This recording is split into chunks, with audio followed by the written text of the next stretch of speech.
ಈಗ ಶ್ರೀಗಳು ಕೂಡ ಆಗಮಿಸಿದ್ದಾರೆ ನೋಡ್ತಾ ಇದ್ದೀವಿ.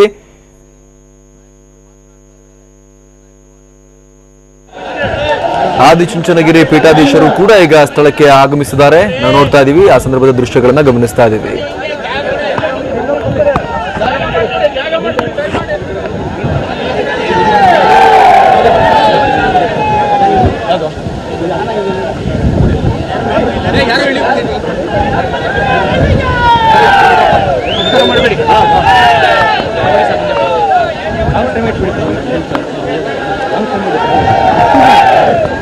ಇಲ್ಲ ಸುಮ್ಮನೆ ಹೋಗ್ಬೇಡಿ ಅಂತ, ನಿಮಗೆ ಕಷ್ಟ ಆಗುತ್ತೆ ಅಂತ.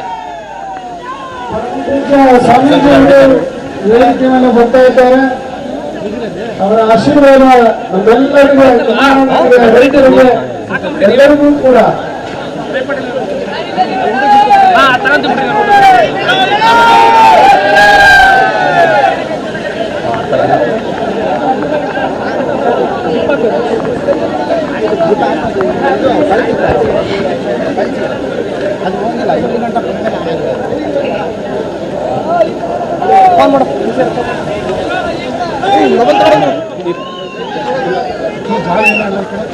ಇಲ್ಲ ಇಲ್ಲ ಇಲ್ಲ ಇಲ್ಲ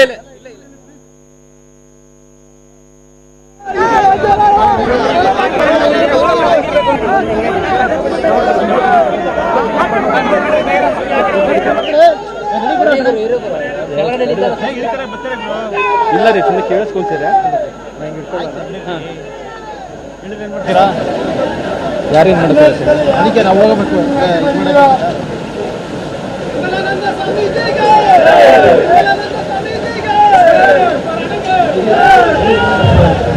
ಎಲ್ಲರನ್ನ ರೈತ ಬಂಧುಗಳೇ, ಹರಪೂಜ ಸ್ವಾಮೀಜಿಯವರು ಇದೀಗ ತಾನೇ ಇವತ್ತು ನಮ್ಮ ರೈತರ ಬದುಕಿಗೆ ಪ್ರೋತ್ಸಾಹವನ್ನು ತುಂಬತಕ್ಕಂಥ ನಿಟ್ಟಿನಲ್ಲಿ ಕಾಲ್ಭೈರೇಶ್ವರ ಮಹಾಸ್ವಾಮೀಜಿಗೆ ಏನಾಗಂದ್ರೆ ನಮ್ಮ ದೇಶ ಉಸಿರಾಡ್ತಾ ಇರ್ತಕ್ಕಂಥದ್ದು ಹಳ್ಳಿಗಳಲ್ಲಿ. ಹಳ್ಳಿಗಳು ಉಸಿರಾಡಿಕೆ ಆದ್ರೆ ದೇಶ ಬದುಕುತ್ತೆ. ಹಳ್ಳಿಗಳು ಉಸಿರು ತಪ್ಪಿತ್ತು ಅಂತಂದ್ರೆ ದೇಶ ಅಳಿಯುತ್ತೆ. ದೇಶ ಉಳಿಬೇಕು ಅಂದ್ರೆ ಉಸಿರಾಡಬೇಕು, ದೇಶ ಉಳಿಬೇಕು ಅಂತಂದ್ರೆ ಹಳ್ಳಿಗಳು ಬದುಕಬೇಕು. ಹಾಗಾಗಿ ದೇಶವನ್ನ ಮತ್ತು ರಾಜ್ಯವನ್ನ ಆಳ್ತಕ್ಕಂಥ ಮುಖ್ಯಮಂತ್ರಿಗಳಿರ್ಬಹುದು, ಪ್ರಧಾನಮಂತ್ರಿಗಳಿರ್ಬಹುದು, ಆ ನಾಡಿನ ರೈತರ ಬದುಕು ಹಸನಾಗುವ ರೀತಿಯಲ್ಲಿ ನಿಯಮಗಳನ್ನ, ಪಾಲಿಸಿಗಳನ್ನ ಮಾಡಿದ್ಯಾ ಅಂದ್ರೆ ದೇಶ ಉಳಿಯುತ್ತೆ ಎಂಬ ವಿಚಾರ ಇವತ್ತು ನಮ್ಮಲ್ಲೆಲ್ಲರ ಪುಣ್ಯ. ಮಣ್ಣಿನ ಮಗನಾಗಿ ನಮ್ಮನ್ನೆಲ್ಲರ ಮಧ್ಯದಲ್ಲಿ ಒಡನಾಡಿ ಬದುಕಿ ಈ ದಿನ ನಮ್ಮ ಕರ್ನಾಟಕದ ಜನಪ್ರಿಯ ಮುಖ್ಯಮಂತ್ರಿಗಳಾಗಿರ್ತಕ್ಕಂಥ ಎಚ್.ಡಿ. ಕುಮಾರಸ್ವಾಮಿ ಅವರು ಜನಗಳ ಮಧ್ಯದಲ್ಲಿದ್ದು ಸಂಭ್ರಮವನ್ನು ಆಚರಿಸಬೇಕಂತ ತಿಳ್ಕೊಂಡು ಜನಸಮುದಾಯಕ್ಕೆ ಬೇಕಾಗಿರ್ತಕ್ಕಂಥ ವೈಜ್ಞಾನಿಕ ಕೃಷಿಯ ಮುಖಾಂತರ ನಮ್ಮ ಜನರ ವ್ಯವಸಾಯದ ಬದುಕನ್ನ ವೃದ್ಧಿಗೊಳಿಸಬೇಕು ಅಂತ ತಿಳಿದುಕೊಂಡು ಸ್ವತಃ ಅವರೇನೆ ತಮ್ಮ ಸಂಪುಟದ ಸಹೋದ್ಯೋಗಿಗಳನ್ನ ಜೊತೆಯಲ್ಲಿ ಕರ್ಕೊಂಡು ನಾಟಿ ಮಾಡುವ ಕೈಂಕರ್ಯಕ್ಕೆ ಇಳಿದಿರ್ತಕ್ಕಂಥದ್ದನ್ನು ನೋಡಿದ್ರೆ ಬಹಳಷ್ಟು ಸಂತೋಷ ಆಗ್ತದೆ. ಸಂಚಲನಗಳನ್ನು ಕೂಡ ಮಣ್ಣು ಮಾಡ್ಕೊಂಡಿದ್ದಾರೆ. ನಮ್ಮ ಹಳ್ಳಿಯ ಕಡೆ ಚಿಕ್ಕಂದಿನಲ್ಲಿ ಹೇಳ್ತಾ ಇದ್ರು, ನಾವೆಲ್ಲರೂ ಕೂಡ ಸಿಹಿಯಾದ ಮೊಸರು ಬೇಕು ಅಂತೇವೆ. ಆದ್ರೆ ಅಮ್ಮನ ಏನ್ ಹೇಳ್ತಾ ಇದ್ರು, ಕೈ ಕೆಸರಾದ್ರೆ ಮೊಸರಾಗಬೇಕಂದ್ರೆ ಕೈನ ಕಾಲನ್ನ ಕೆಸರು ಮಾಡ್ಕೊಳ್ಳಬೇಕು. ದುರಾದೃಷ್ಟ ಇವತ್ತು ಏನಾಗಿದೆ, ಕೈ ಮತ್ತು ಕಾಲು ಕೆಸರು ಆಗ್ಬಾರ್ದು, ಬಾಯಿ ಮಾತ್ರ ಮೊಸರಾಗಬೇಕು ಅಂತಕ್ಕಂಥ ಒಂದು ಫಿಲಾಸಫಿಗೆ ಕಟ್ಟು ಬಿದ್ದು ಇವತ್ತು ನಮ್ಮ ಬದುಕು ದಿಕ್ಕನ್ನ ತಪ್ಪಿದೆ.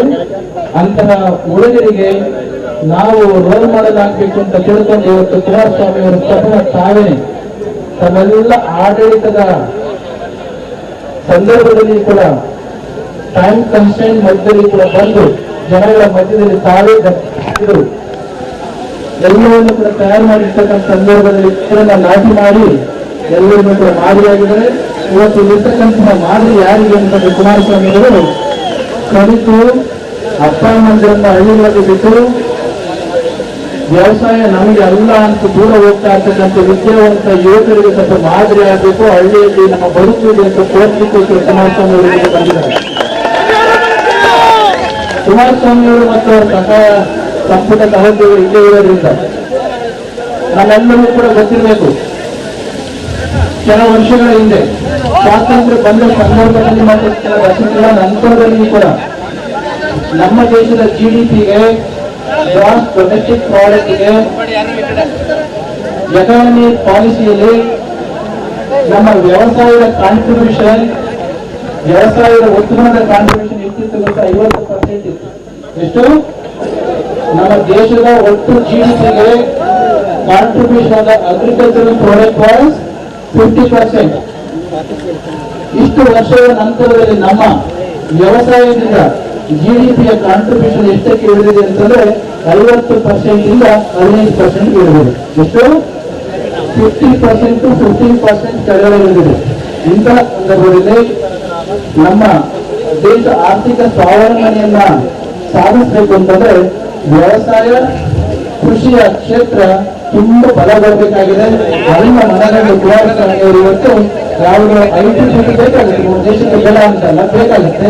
ಆದ್ರೆ ಇವತ್ತಿಗೂ ಕೂಡ IT BTಯ ಯುಗದಲ್ಲಿ ಕೂಡ 75% ಜನಗಳು ನಮ್ಮ ದೇಶದಲ್ಲಿ ಹಳ್ಳಿಗಳಲ್ಲಿ ವಾಸ ಮಾಡ್ತಾ ಇರೋದ್ರಿಂದ ಹಳ್ಳಿಯ ಜನಗಳು ವ್ಯವಸಾಯವನ್ನ ಅವಲಂಬಿಸುವುದರಿಂದ ಆ ವ್ಯವಸಾಯದ ಸ್ಥಿತಿಯನ್ನ ವೃದ್ಧಿಗೊಳಿಸತಕ್ಕಂಥ ಕೆಲಸವನ್ನು ಮಾಡಬೇಕಾಗಿದೆ. ಅದಕ್ಕೆ ಕುಮಾರಸ್ವಾಮಿ ಅವರು ನಿಮ್ಮೆಲ್ಲ ಪ್ರೀತಿಯ ಕುಮಾರಣ್ಣವರು ಸ್ವತಃ ಇಲ್ಲಿಗೆ ಬಂದು ಯುವಕರಿಗೆ ಮಾದರಿ ಆಗ್ತಕ್ಕಂಥ ರೀತಿಯಲ್ಲಿ ನಾಟ್ಯನ್ನ ಮಾಡಿ ಎಲ್ಲರೂ ಕೂಡ ತೋರಿಸಿದ್ದಾರೆ. ಹಳ್ಳಿಗಳಲ್ಲಿ ಓದಬಾರ್ದು ಅಂತ ಚೆನ್ನಾಗಿ ಓದೋಣ, ಪಟ್ಟಣಕ್ಕೆ ಹೋಗಿ ಕೆಲಸ ಮಾಡಬಾರ್ದು ಅಂತಲ್ಲ, ಪಟ್ಟಣಕ್ಕೆ ಹೋಗಿ ಪ್ಯಾಂಟ್ ಹಾಕೊಂಡು ಕೆಲಸನೂ ಕೂಡ ಮಾಡೋಣ.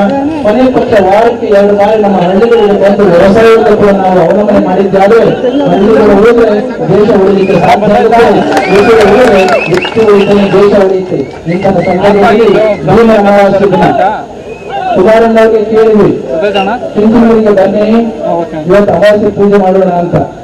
ಕುಮಾರಣ್ಣವ್ರು ಹೇಳಿದ್ರು 3 ಅಮಾವಾಸ್ಯೆಯನ್ನು ಮಾಡಿದ್ದೇನೆ, ಇವತ್ತು ಡೈರೇಷನ್ ಅಂತ ಬರ್ತೇನೆ, ಆದ್ರೆ ಮೊದಲು ಇವತ್ತು ಭೀಮ ಅಮಾವಾಸ್ಯೆ ಪವಿತ್ರ ದಿನದಿಂದ ನಾನು ಹೋಗಲಿಕ್ಕೆ ಇಷ್ಟಪಡ್ತಕ್ಕಂಥದ್ದು ಎಲ್ಲಿಗೆ? ಹೊರಗಡೆಗೆ ಅಂತ ಹೇಳಿ ಗದ್ದೆಗಳಿಗೆ ಬಂದಿದ್ದಾರೆ. ಅವರು ಇರ್ತಕ್ಕಂಥ ಜಾಗಕ್ಕೆ ಬರಬೇಕು ಅಂತ ಹೇಳಿ ನಾವು ಕೂಡ ಪ್ರೀತಿಯಿಂದ ನಿಮ್ಮೆಲ್ಲರನ್ನು ಕೂಡ ನೋಡುವ ಅಮ್ಮರದಿಂದ ಇಲ್ಲಿಗೆ ಬಂದಿದ್ದಾರೆ.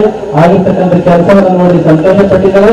ನಾವು ಕೂಡ ರೈತರು ಮಕ್ಕಳಾಗಿರೋದ್ರಿಂದ ನಾವು ಎಲ್ಲರೂ ಕೂಡ ಸೇರಿ ನಮ್ಮ ಮೂಲ ಕಸುಬನ್ನು ಉಳಿಸ್ಕೊಳ್ಳೋಣ, ಆ ನಂತರದಲ್ಲಿ ಜಗತ್ತಿನ ಎಲ್ಲ ವಿದ್ಯೆಯನ್ನು ಕೂಡ ಕಲಿಸ್ಕೊಳ್ಳೋಣ ಅಂತ ಹೇಳ್ತಾ ನಮ್ಮ ರೈತರ ಮತ್ತು ಬಂದಂತ ಕುಮಾರಣ್ಣವರಿಗೆ ಗೊತ್ತಾಗುತ್ತಲ್ಲ, ರೈತರ ಸಾಲವನ್ನು ಮನ್ನಾ ಮಾಡಿದ್ದಾರೆ, ಇನ್ನೂ ಕೂಡ ಮಾಡೋರಿದ್ದಾರೆ. ಅವರು ಮಾಡಿರ್ತಕ್ಕಂಥ ಸೇವೆಯನ್ನು ಮೊದಲು ಗುರುತಿಸಿ ಅವರಿಗೆ ಬೆನ್ನು ಕಟ್ಟತಕ್ಕಂಥ ಸ್ಫೂರ್ತಿ ಕೊಡ್ತಕ್ಕಂಥ ಕೆಲಸವನ್ನು ಮಾಡೋಣ. ನಂತರದಲ್ಲಿ ಇನ್ನು ಉಳಿದ ಬೇಡಿಕೆಯನ್ನು ಕೇಳೋಣ. ಮಾಡಿರುವುದನ್ನ ಮರೆತು ಇನ್ನು ಉಳಿದನ್ನ ಕೇಳಿದರೆ ಖಂಡಿತ ಗೌರವಿಸ್ತಕ್ಕಂಥ ಕೆಲಸ ಆಗೋದಿಲ್ಲ. ಈಗ ಅವ್ರು ಮಾಡಿರ್ತಕ್ಕಂಥ ಸೇವೆಗೆ ಪ್ರಶಂಸೆ ಮಾಡೋಣ. ಇನ್ನು ಬೇಕಾಗಿರ್ತಕ್ಕಂಥ ವಿಚಾರಕ್ಕೆ ನಮ್ಮ ಬೇಡಿಕೆಯನ್ನು ಇಡೋಣ. ಅವರಿಗೆ ಆಯುಷನ್ನ ಆರೋಗ್ಯವನ್ನು ಭಗವಂತ ಕೊಟ್ಟು ದೀರ್ಘಕಾಲದಲ್ಲಿ ಕೂಡ ಈ ರಾಜ್ಯದ ಸೇವೆಯನ್ನು ಮಾಡುವಂತ ಆಶೀರ್ವಾದವನ್ನು ಕಾಲಗೌರವಿಸುವ ಸ್ವಾಮಿ ಇವತ್ತು ಈ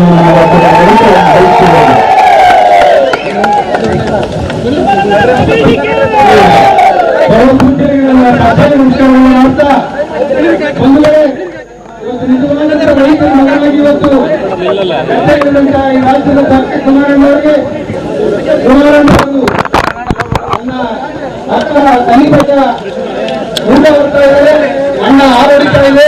ವಿಶೇಷವಾದ ಕಲಾಕೃತಿಯನ್ನ ನನ್ನ ಅಳಕುಪ್ಪೆ ಗ್ರಾಮ ಪಂಚಾಯತಿ ವತಿಯ ಸೀತಾಪುರದ ನನ್ನ ತಾಲೂಕಿನ ಸಮಸ್ತ ರೈತ ಬಂಧುಗಳ ಪರವಾಗಿ, ಜಿಲ್ಲೆಯ ಸಮಸ್ತ ರೈತ ಬಂಧುಗಳ ಪರವಾಗಿ ಸ್ವಾಮೀಜಿಯವರಿಂದ ಅದನ್ನ ಸಮಸ್ತ ವಿನಂತಿ ಮಾಡ್ತಾ ಇದ್ದಾರೆ.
ಅದರಲ್ಲಿ ಎತ್ತು ಮತ್ತೆ ರೈತನಾಗಿ ಮತ್ತೆ